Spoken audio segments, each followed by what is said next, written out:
Hey, so for those of you looking to apply for a new job in the new year, I thought it would be helpful for me to share some perspective and hopefully some top tips from an employer's perspective to help you make your application stand out. So I'm an employer myself. I've just recruited 2 project coordinators, and we're also recruiting to a leadership position.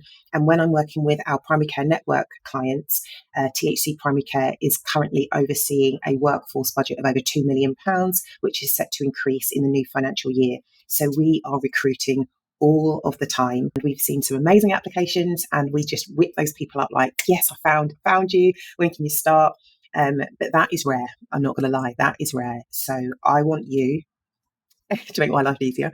And I also want you to get the job that you want. So number one, that is read, and reread the job specification and their application criteria.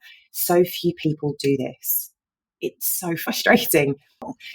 I can instantly see when somebody's not read the job specification. And even little things like in the application process, it may say, can you submit your CV, an up-to-date CV, and a cover letter? And so many people just submit their CV. And it's like, you've not read it.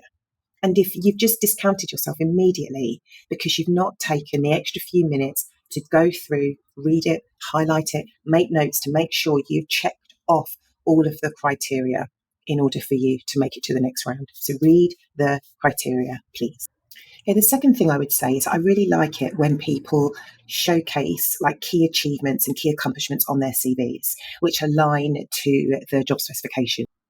So a really good example would be a primary care network, maybe looking for a manager that's had experience of delivering primary care services. What would be really lovely to see in that CV in the key accomplishments would be, I led the vaccination program from December 2020 for 18 months.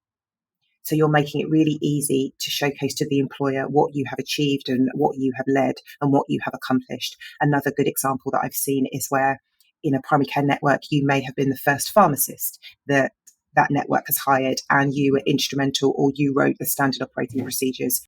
So just be really clear and be really specific and honest about the things that you have achieved in your current employment.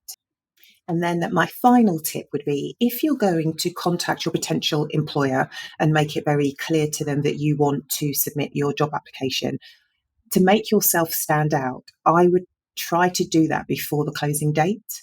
There's nothing, you won't be penalised for doing it on the closing date. But if you want your application to stand out, if you have really tailored your CV, you've got a stellar cover letter, you've highlighted your accomplishments, you've done your research on the organisation, you've called the employer to express your interest and just to seek a few clarifying things, then apply. Don't wait till the 25th hour if you want your application to stand out, because you want to showcase to your potential employer that you are a go-getter, that you are proactive, and that you're not going to wait till the last minute. So hopefully that is helpful.